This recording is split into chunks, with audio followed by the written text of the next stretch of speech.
Samuel, irmãos, estará tocando uma música enquanto as crianças já podem sair.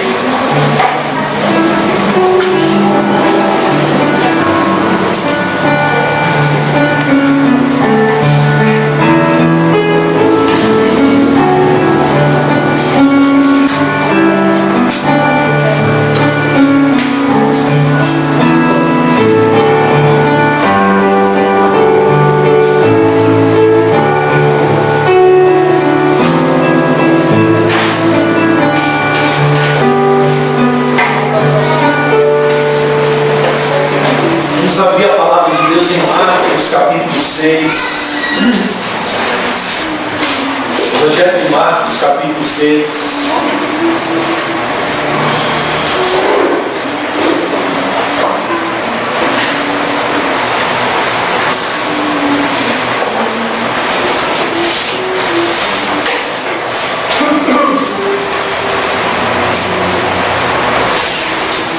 Evangelho de Marcos, capítulo 6, do verso 1 ao verso 6, 6 versículos.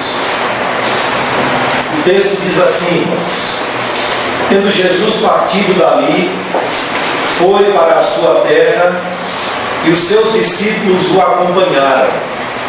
Chegando o sábado, passou a ensinar na sinagoga. E muitos, ouvindo, se maravilhavam, dizendo: de onde vem a estas coisas? Que sabedoria é esta que lhe foi dada? E como se fazem tais maravilhas por suas mãos?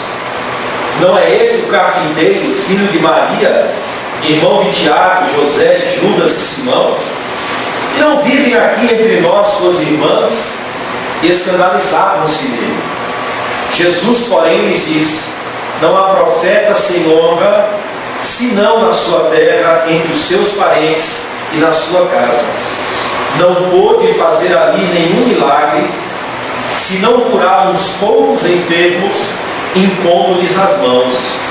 Admirou-se da incredulidade deles. Contudo, percorria as aldeias circunvizinhas a ensinar. Se assentem, irmãos.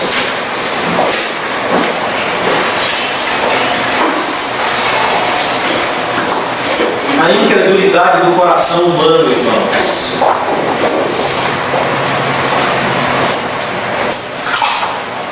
A incredulidade do coração humano. O registro dos milagres de Cristo, que constam dos primeiros capítulos do Evangelho de Marcos, deixou claro a autoridade de Jesus. Deixou claro a todos aqueles que viram, que participaram, que desfrutaram da autoridade do ministério de Cristo, da manifestação do reino através dele.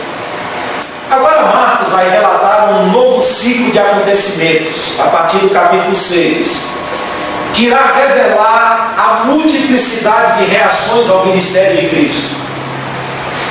A primeira atitude ao ministério de Cristo será marcante, porque Marcos vai deixar claro a manifestação da incredulidade por parte dos nazarenos em relação ao que Cristo fazia, em relação ao que Cristo pregava. Nos acontecimentos anteriores ficou muito claro a fé como destaque. As pessoas que iam a Cristo confiante, embora enfrentando problemas que as forças humanas não davam conta, mas ao ouvir de Cristo, essas pessoas eram agraciadas com a fé e iam a Cristo. E esse destaque foi ressaltado por Marcos em relação à mulher do fluxo de sangue, em relação a Jairo, e a fé foi destacada nesses relatos. Aqui, irmãos, veremos que a incredulidade será destacada. A rejeição dos homens será destacada a partir do capítulo 6 em diante. Cristo irá pregar de forma muito sábia, de forma muito poderosa, mas não obstante a isso, a incredulidade dos homens será marcante. A incredulidade, irmãos, em todas as suas formas, é uma afronta contra a veracidade divina. É uma afronta contra a autoridade e a verdade de Deus. Sendo esse o motivo, o porquê a incredulidade é considerada por Deus um dos pecados gravíssimos manifestados na vida do homem. Hebreus diz que os filhos de Israel não entraram no descanso oferecido por Deus por dois motivos. O primeiro, faltava-lhes fé no coração. Eram desobedientes e incrédulos àquilo que viram e ouviram. E Hebreus deixa bem claro a expressão prática da incredulidade na vida do homem é a desobediência em relação àquilo que Deus falava constantemente ao seu povo. Agora, como a incredulidade vai ser marcante e se manifestar no texto que ora acabamos de ler? Como veremos a incredulidade se manifestando aqui, meus irmãos?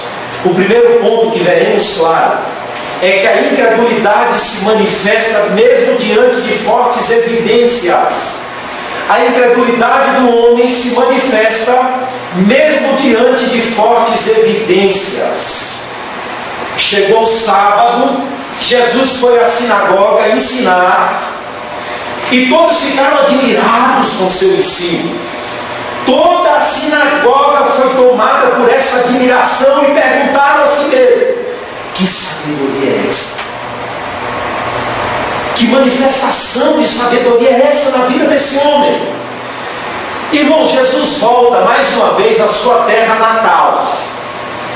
Se lermos o texto com calma, não veremos Marcos citando a cidade de Nazaré, mas veremos o texto dizendo que Jesus volta para os seus, ou para a sua terra. Ou seja, Jesus nasce em Belém, conforme previa as Escrituras, é criado em Nazaré, conforme também previa as Escrituras, mas por rejeição por parte dos nazarenos, ele vai desenvolver o seu ministério em Cafarnaum, na região da Galileia. E ele então volta para junto de sua família mais uma vez, após então manifestar o seu poder lá no endemoniado, na mulher de fluxo de sangue, na vida de Jairo. Ele volta a Nazaré de novo. E lá, irmãos, já havia sido expulso uma primeira vez, já havia desfrutado da rejeição do povo uma primeira vez, ele volta novamente. Mas o que o texto vai mostrar e deixar claro é que Nazaré vai receber uma segunda oportunidade. Nazaré vai receber novamente a visita de Cristo e receber Cristo novamente na sinagoga. Nazaré, irmãos, era um povoado insignificante, formado por camponeses, por pessoas consideradas até miseráveis, sem muita tradição. E o adágio da época era: pode vir alguma coisa boa de Nazaré? Quando os discípulos vão dizer a Filipe que encontraram o Messias e disseram a Filipe a sua origem, Filipe pergunta: pode vir alguma coisa boa de Nazaré? Esse era o adágio, porque Nazaré era uma região desprezada, sem muita fama, sem muitos recursos. Mas Marcos menciona aqui que Jesus vai voltar lá aos seus. Seus discípulos dessa feita o acompanham, estão presentes com ele. E ele não vai sozinho então. Mas não obstante a condição humilde de Nazaré, o texto mostra que lá havia uma sinagoga. Isso mostra que ali havia uma religião judaica forte, arraigada no povo. O povo desfrutava dos sábados na sinagoga para receber a instrução da lei. A religiosidade judaica era predominante na região de Nazaré. Então chega o sábado, como de costume, ele então vai à sinagoga ensinar, e era costume da sinagoga convidar um rabino para apresentar ou expor o texto, a escolha deste. E esse rabino era convidado pelo presidente da sinagoga, então o rabino abria o livro da lei ou os profetas, lia o texto e fazia a aplicação sobre a vida do povo. Aqui, provavelmente, Cristo recebe a influência da família para desfrutar novamente do privilégio de chegar à sinagoga. E o costume do culto, então, era não somente convidar um rabino, Mas uma pessoa, dentre as pessoas que estavam visitando, os presentes da sinagoga, poderia ser convidado pelo presidente a vir à frente e expor um texto. Jesus se apropria dessa oportunidade, dessa permissão e vai ensinar. Marcos não cita o texto, Marcos não cita a parte dos profetas que ele está lendo, ou os salmos, não. O ponto marcante do texto, ou da ação e atuação de Cristo na sinagoga, foi a forma como ele ensinou. Foi a maneira como ele expôs a palavra de Deus. E naquele sábado havia muitas pessoas lá, mas algo diferente aconteceu naquele dia. Aconteceu. Cristo ensina a palavra de Deus de modo que causa reação nas pessoas. O texto diz que as pessoas ficaram maravilhadas. Maravilhadas. É a primeira expressão. Maravilharam-se da sua forma de ensinar e da sua sabedoria e começam a fazer perguntas. Perguntas e mais perguntas.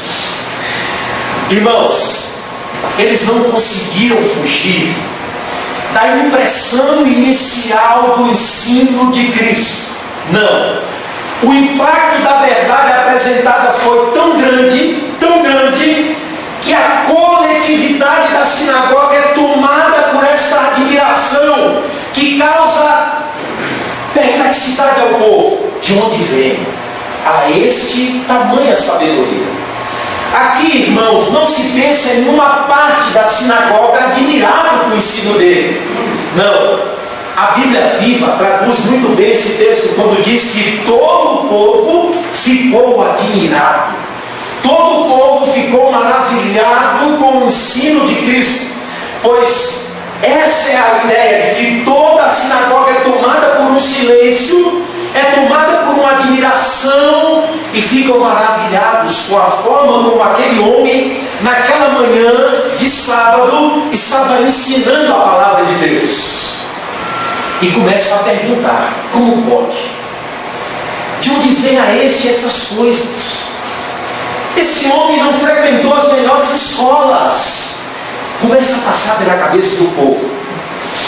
Essas coisas ele não pode ter aprendido aqui em Nazaré, não se tem uma escola tradicional judaica. Ele não tem currículo, ele não teve acesso às melhores escolas. De onde vem? A segunda pergunta diz respeito ao seu ensino. Que sabedoria é essa? Irmãos, Cristo estava ensinando nada mais, nada menos do que aquilo que eles tinham acesso todo sábado: a lei, os profetas, o Velho Testamento. E Cristo fazia a interpretação correta. Vimos no início do Evangelho de Marcos, quando ele abre o texto de Isaías e diz que em mim se cumpriu essa palavra, ou essa porção da Escritura, porque o Espírito de Deus me ungiu para pregar a libertação aos cativos, anunciar boas novas, anunciar o ano aceitável do Senhor. Cristo lia o texto, interpretava o texto como o rabino fazia e aplicava ao povo. Irmãos, todo rabino referendava o seu ensino através da sua escola e do seu mestre. Ou seja, um rabino, para ter o seu ensino referendado e aceito e recebido pelo povo, ele tinha que dizer, assim como diz Gamaliel, assim como diz a escola de Shammai. Então, o ensino judaico, a tradição judaica era permeada por essa genealogia educativa entre rabino e mestre. E quanto mais um rabino recomendava o seu professor, mais ele tinha moral perante o povo, mais ele tinha aceitação perante o povo. Agora, isso trouxe problema. Por quê? Começou-se a ensinar uma tradição judaica. O povo começou a fugir da interpretação correta da palavra de Deus e começaram a se apegar firmemente à tradição dos pais, ao ponto de Jesus dizer: vocês estão anulando a palavra de Deus por causa da tradição dos pais. Agora aqui Jesus não. Ele se apropria do texto bíblico, traz a interpretação correta do texto bíblico, se distanciando daquela tradição que se repetia sábado após sábado, e o povo fica maravilhado. Mas chega Cristo ensinando a Escritura e o povo fica perplexo, maravilhado. Aplicando o texto de forma correta às necessidades espirituais do povo, e o povo fica admirado, maravilhado. Querem saber que sabedoria é essa? Não pode. De onde vem? Agora a terceira pergunta faz menção aos milagres de Cristo. Veremos ainda no versículo de número 3. E como se fazem tais milagres por suas mãos? A terceira pergunta, irmãos, faz menção aos sinais do reino. O reino está se manifestando de uma forma incontestável. Incontestável. O reino vem com palavra de sabedoria e demonstração de poder. Toda a sabedoria, bem como a manifestação do poder de Cristo, revelam de que este reino está se manifestando. E muito mais, irmãos. A atuação do ministério terreno de Cristo revela o cumprimento de Isaías, porque o Espírito de Deus me ungiu. Ou seja, os sinais revelam a plenitude do Espírito de Deus atuando sobre a vida de Cristo. A promessa messiânica está se cumprindo de forma clara e inequívoca perante o povo, de modo que eles se admiram com o seu ensino, com a sua sabedoria, e ficam perplexos com as manifestações do reino. De onde vem o poder? De onde vem a sabedoria? São claros os sinais da chegada do reino. São claros. De modo que o povo de Nazaré estão diante de todo o Evangelho. Eles estão diante de toda a evidência clara da manifestação completa do Evangelho, que vem com ensino, com sabedoria e com manifestações de sinais. Eles estão diante de todo o Evangelho. De modo, irmãos, que eles não têm como fugir a esse primeiro impacto, porque o reino está chegando aonde as trevas humanas dominavam. E este impacto é uma manifestação poderosa e que traz admiração ao povo. Que é isso? Que ensino é esse? Ficam todos maravilhados, ou seja, o povo está diante de fartas evidências. Fartas evidências. Mas não obstante a isso, a incredulidade vai se manifestar. A admiração coletiva não irá significar necessariamente uma resposta de fé. Não. Em relação àquilo que Jesus ensinou, essa história, irmãos, é muito importante porque está próximo de um contexto onde a fé se manifestava, muito mais do que a admiração. Está aqui sendo levado ainda adiante o tema de uma fé que se manifesta diante dos ensinos e do poder de Cristo. Mas aqui, Nazaré está somente admirado e perplexo com o seu ensino. Estão diante de manifestações claras do reino de Deus, mas não obstante a isso, a descrença está tomando conta do coração dos ouvintes. A incredulidade vai se manifestar mesmo havendo fartas evidências da manifestação de Deus. A incredulidade vai se manifestar mesmo havendo uma calorosa exposição da palavra de Deus. Às vezes pensamos assim, que o que falta a nós, as pessoas, que o que falta à igreja, para que essa fique mais firme, para que as pessoas recebam o Evangelho, para que elas estejam mais compromissadas com a palavra de Deus, é uma exposição da palavra de Deus bem elaborada. É uma pregação bem preparada, com homens bem preparados, e que acima de tudo ela vinha permeada com sinais do poder de Deus. E ficamos às vezes achando que falta sinais, falta evidências, falta sabedoria, falta pessoas mais capacitadas. Mas aqui temos uma história que mostra o contrário. Temos um pregador sábio, Cristo. Temos um ensino claro que causa admiração. Temos sinais que comprovam a eficácia da doutrina e o ensino de Cristo. Mas temos uma ausência de fé muito grande. Muito grande. A incredulidade do coração humano se manifesta mesmo diante de fartas evidências. O problema do homem não é a falta de sinais, mas o problema humano é a incredulidade que toma conta do seu coração. É a ausência de fé no coração humano. E Jesus, irmãos, conta uma parábola, chamada parábola do rico e Lázaro, aonde o pobre ficava à porta do rico desejando comer as migalhas que caía da mesa deste. Mas a palavra de Cristo diz que ambos morrem. Ambos. A morte chegou a todos os dois. Um é levado para o seio de Abraão, o outro é levado para um lugar de tormento. E lá no lugar de tormento o rico disse: "Oh, pai Abraão, mande que Lázaro molhe a ponta do seu dedo na água e venha refrescar os meus lábios, a minha boca." E o pai Abraão diz: "É impossível. Há um abismo entre eles e nós, é impossível." Então ele insiste nos pedidos e diz: "Então tá bom, pai Abraão, mande que Lázaro avise os meus irmãos, eu tenho 5. Mande que Lázaro vai lá avisá-los de que o tormento de fato existe, de que o tormento eterno de fato é uma realidade." E o pai Abraão diz: "Eles têm Moisés e os profetas, que ouçam, que ouçam."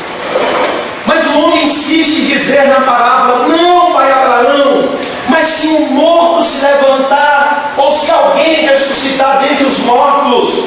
E já pensou um pregador dizer: "Ei, eu sou Lázaro, aquele que morreu. Eu ressuscitei dentre os mortos para trazer a notícia do Evangelho a vocês, para trazer a notícia do juízo de Deus a vocês." Olha que sinal, hein? Alguém que morreu, ressuscitou e agora está batendo as portas, deixando claros os avisos e os alertas da palavra de Deus.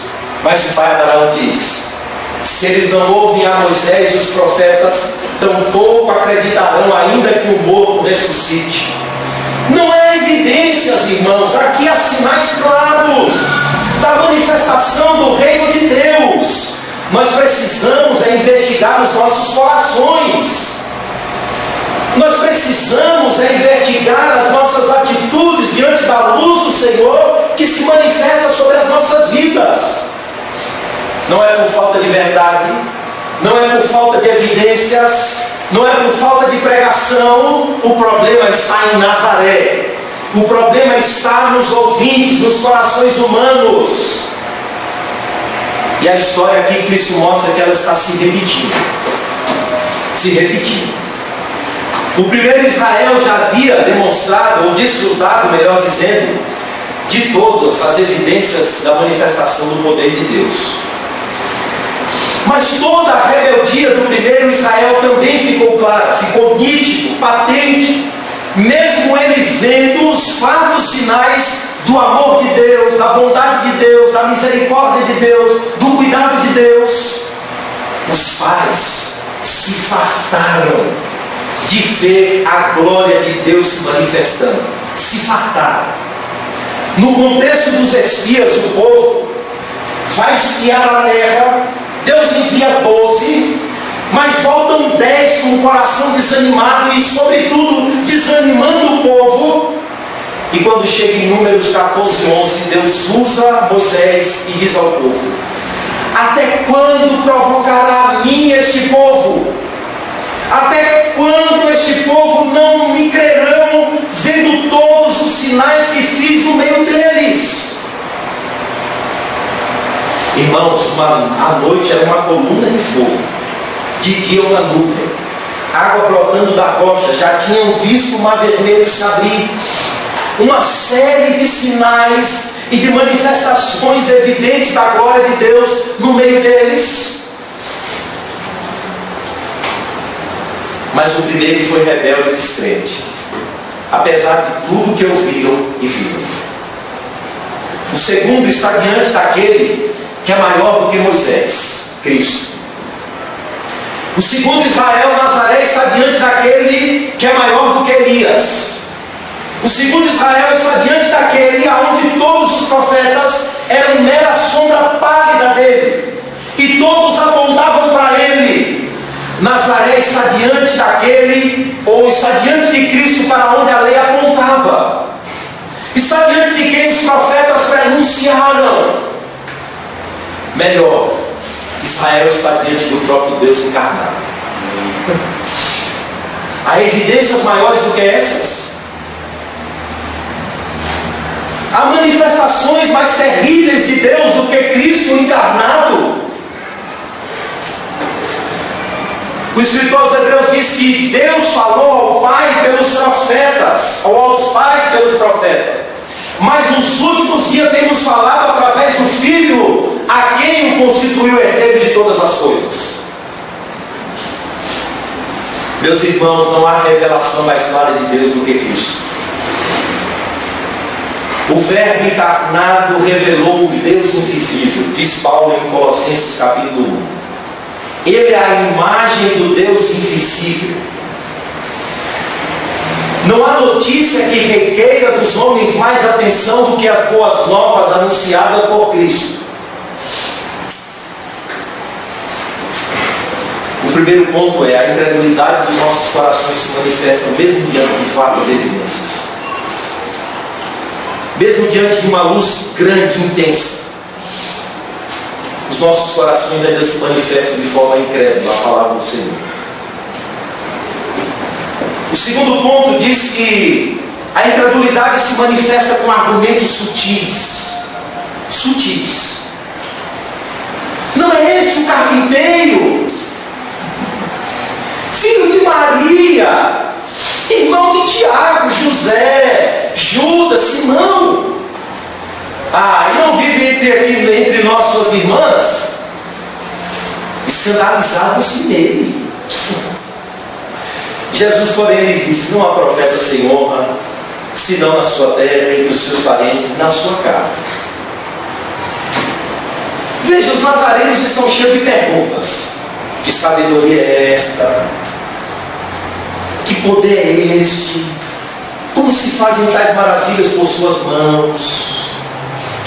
Mas observe que as perguntas são insistentes e elas marcham numa frequência. De onde vem a estas coisas? Agora observe a distância que eles estão tomando de Cristo. A este. Que sabedoria é esta que lhe foi dada? E como se fazem tais maravilhas com suas mãos? Mas olhem para o texto e para o contexto. E veremos que as perguntas, elas vêm carregadas de ceticismo. Isso é um carpinteiro. Isso é filho de Maria, rapaz. Isso é irmão de fulano, o irmão dele só dando trabalho aí, ó.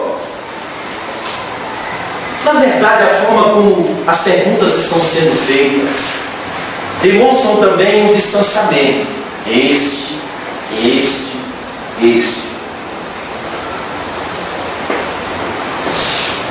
Ou seja, não são perguntas de admiração ou de alguém que está admirado com o ensino e está aberto ao que é novo.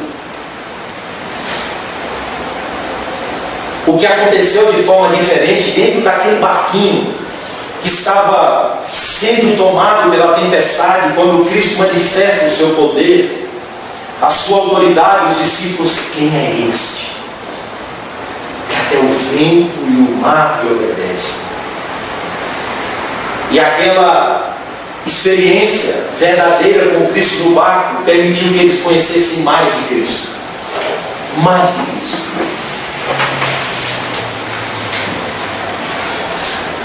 Mas o versículo de número 3 mostra claramente que a incredulidade faz o homem levantar muros para se defender da verdade. É o carpinteiro, filho de Maria. Por isso os homens, ou nós mesmos, criamos uma série de argumentos e construções para rejeitar a verdade, a pregação. Veja o que eles estão procurando enfatizar. Vejam, mesmo tendo a admiração inicial em relação ao ensino, veja o que eles estão tentando fazer, dar uma virada de mesa. Primeiro eles enfatizam sua profissão. Eu ouvi um carpinteiro. Carpinteiro. Irmãos, em Israel, ser carpinteiro representava uma ocupação insignificante. Insignificante. O termo aqui identifica um profissional que se ocupa com pedra, metais, madeiras, uma espécie de fabricante. Agora, Celso dizia que os próprios pagãos zombavam dos carpinteiros. Os próprios pagãos. Chamar Jesus de carpinteiro era uma forma de considerar Cristo como alguém que se ocupava de uma atividade insignificante. Como diz o profeta Isaías, ele era desprezado e o mais indigno dos homens. Ou seja, ele é só um carpinteiro e nada mais. A segunda pergunta serve ainda mais para enfatizar o desprezo e rejeição do povo. Não é ele filho de Maria, irmão de Tiago, José, Judas e Simão, e não vive aqui entre nós, suas irmãs? Escandalizavam-se dele. Eles buscam enfatizar a sua linhagem em condição familiar. Os judeus normalmente identificavam uma pessoa, ou um homem, através do nome do seu pai. Fulano, filho de Ciclano, fulano, filho de Jairo, filho de não sei quem. E não através do nome da mãe. Mesmo sendo ainda um pai morto, ou o pai já morto, mesmo assim eles enfatizavam o nome do pai. Esse versículo aqui, irmãos, filho de Maria, indica uma persistente ou persistentes rumores de que Jesus havia nascido antes da consumação do casamento e provavelmente estavam sendo considerados por eles filho legítimo. Você é um filho legítimo, rapaz. E nos filhos ilegítimos, irmãos, esperava-se tudo: rebeldia, blasfêmia.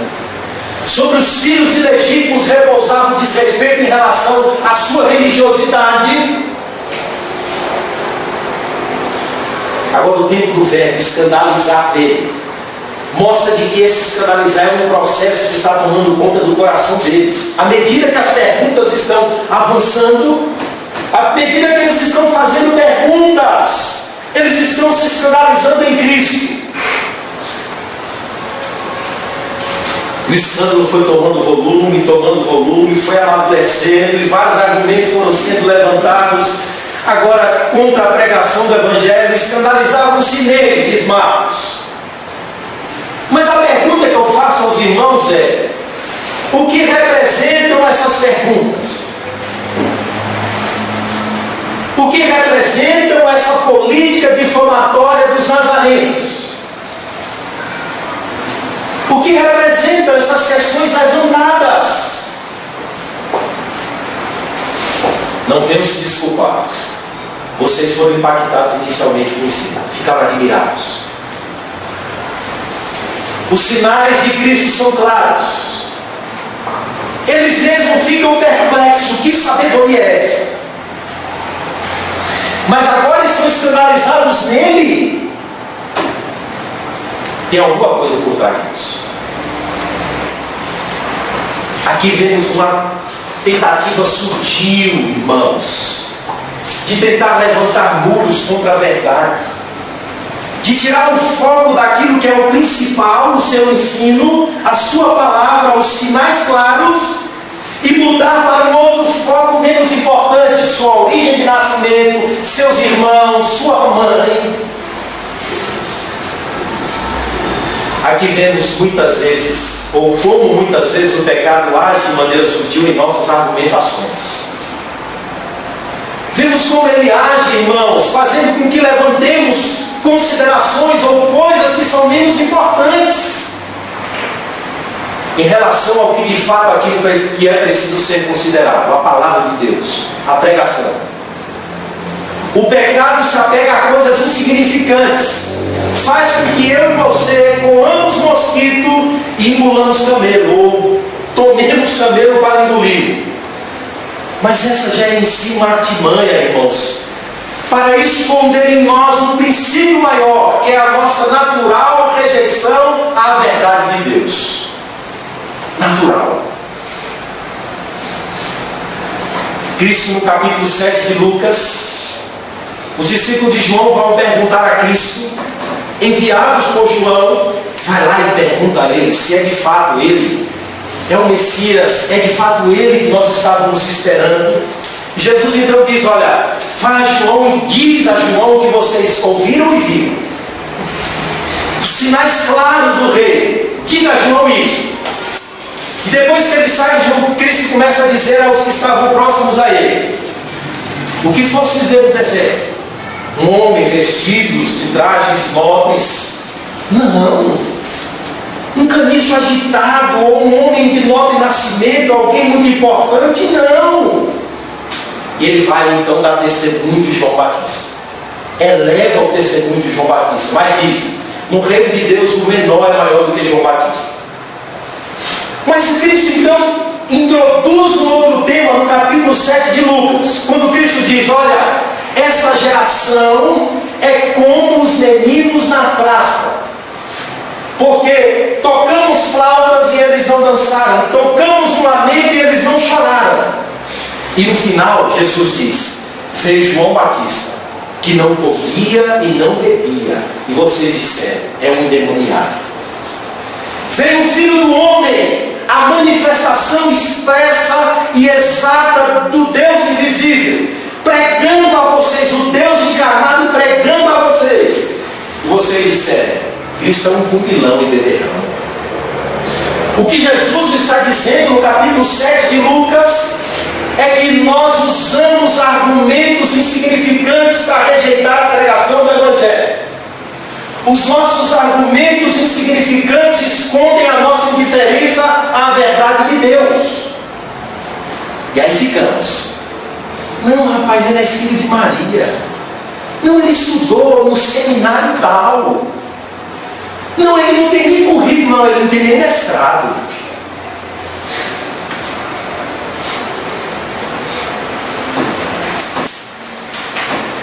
Agora eu pergunto, o que é mais importante? O nome de sua mãe?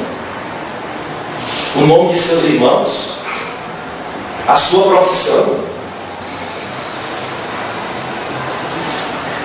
Ora, isso eles já conheciam, sabiam. Isso é tão claro que eles estão enfatizando eles mesmos.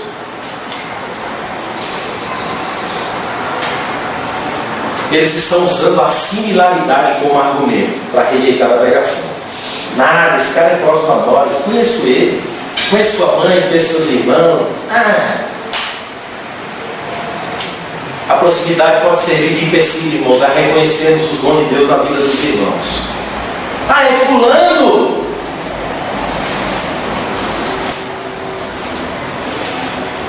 E Cristo então usa um provérbio. Um profeta não tem honra senão na sua própria terra, entre a sua família e entre os seus. Jesus usa 3 termos para descrever o desprezo de Nazaré: terra, parentes, família, casa. Desse modo, Jesus fala aqui de seu próprio sofrimento, do nosso próprio sofrimento, de uma rejeição em relação ao seu próprio povo, à sua própria família. Ele veio para os que eram seus, mas os seus não o receberam. Um povo que está preferindo considerar coisas menores em dar ouvido a coisas mais importantes.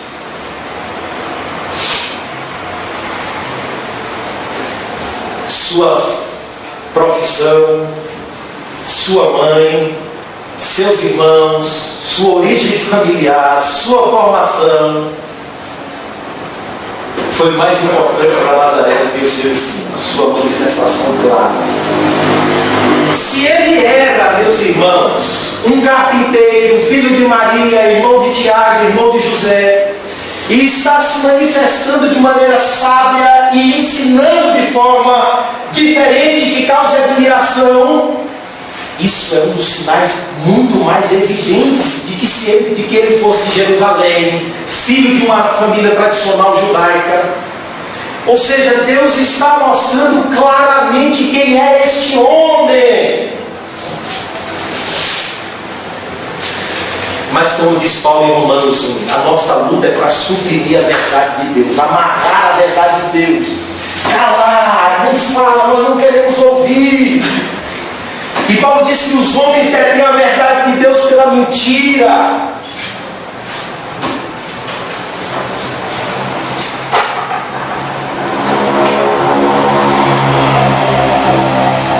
O pecado faz com que a gente crie argumentos sutis para rejeitar a verdade. Vamos aqui ser endemoniado, Cristo é comunhão, filho de Maria, carpinteiro. Agora, que importância tem isso em relação àquilo que está sendo ensinado, a palavra de Deus? Jesus está ensinando sobre verdades eternas e um homem se levanta no meio do auditório e diz: Senhor, pega meus irmãos que dividem a herança comigo.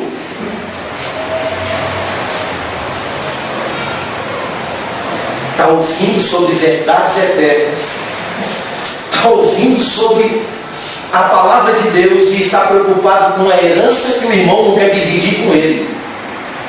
Estão ouvindo o ensino de Cristo, a manifestação do reino, os sinais do reino, estão se apegando a pontos. Ele é carpinteiro, ele é filho de Maria, ele nasceu no lugar tal, a mãe dele é tal, não, ele não estudou em lugar tal. O que é isso, irmãos? Mas isso expõe um mal maior. Nós ainda somos resistentes à verdade de Deus. Amém. E o terceiro ponto mostra que a incredulidade fecha as portas para a manifestação do reino de Deus. Fecha as portas. Jesus, porém, disse: não há profeta sem honra entre os seus parentes na sua casa. Não pôde ali fazer nenhum milagre, senão curar uns poucos enfermos, impondo-lhes as mãos. Admirou-se da incredulidade deles. Olha, veja, Cristo fica admirado com a incredulidade deles. Como é que pode? Contudo, percorria as aldeias circunvizinhas a ensinar. Irmãos, Cristo não permaneceu ali, a fé em fogo. Vocês vão ouvir.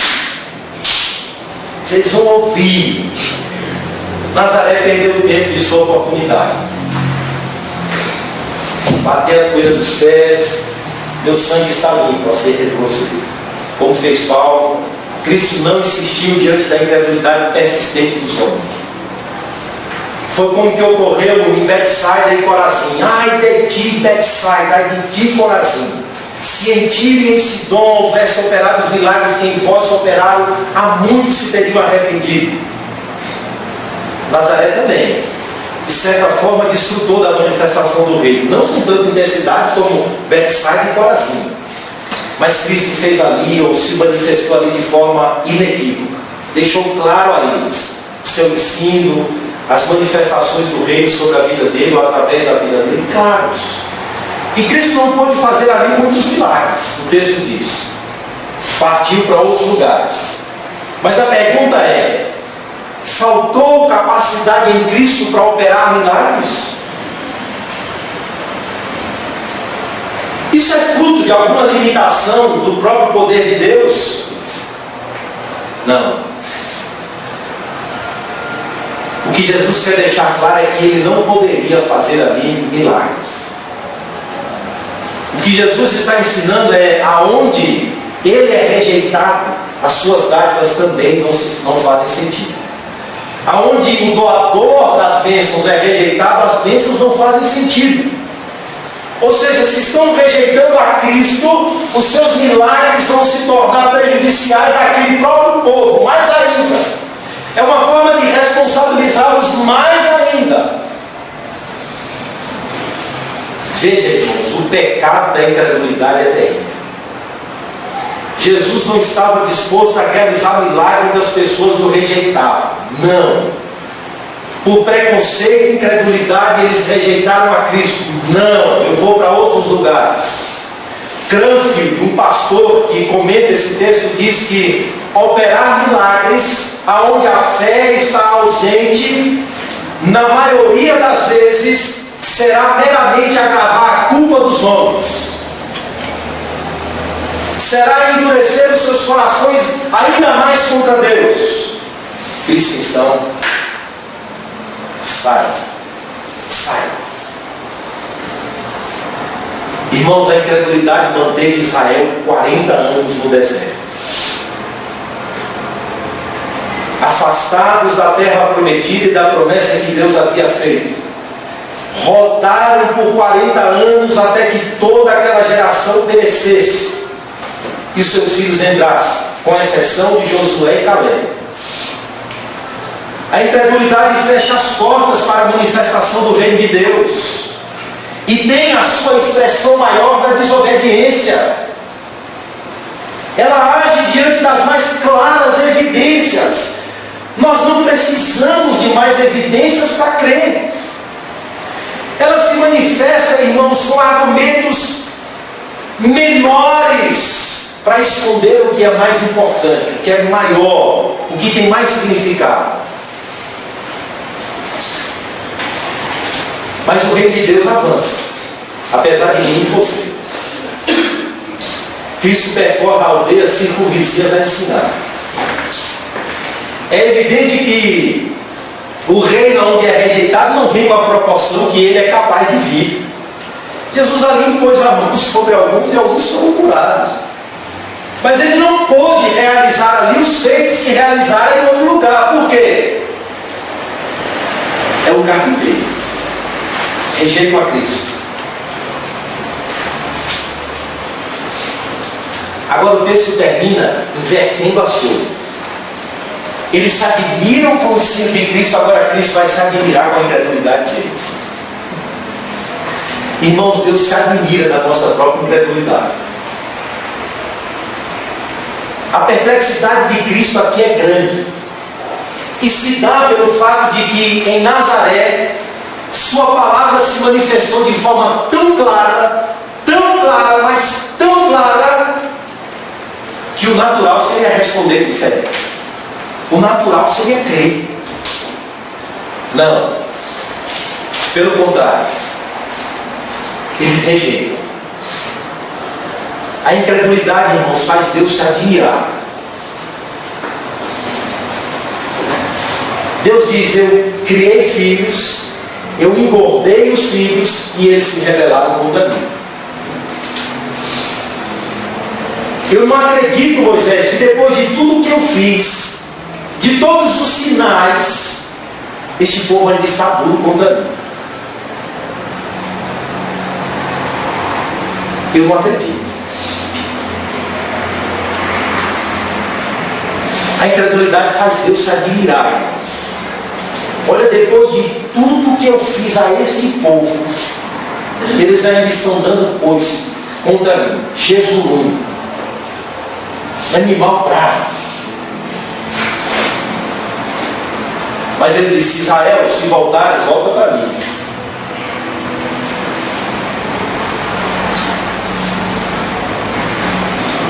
É como se Deus dissesse assim: não é possível, eu não estou acreditando. Eu não estou acreditando. Vocês ainda estão duvidando. Incrédulos, desobedientes. Eu não acredito. Admirou-se da incredulidade deles. Cristo está dizendo: não é possível. A que ponto que chega a incredulidade no coração humano? A que ponto? É como se você desse um prato de comida a um faminto e ele rejeitasse. Olha, o cara está morto de fome, ele dá comida. Essa é a perplexidade divina. Essa é a admiração de Cristo em relação às nossas atitudes.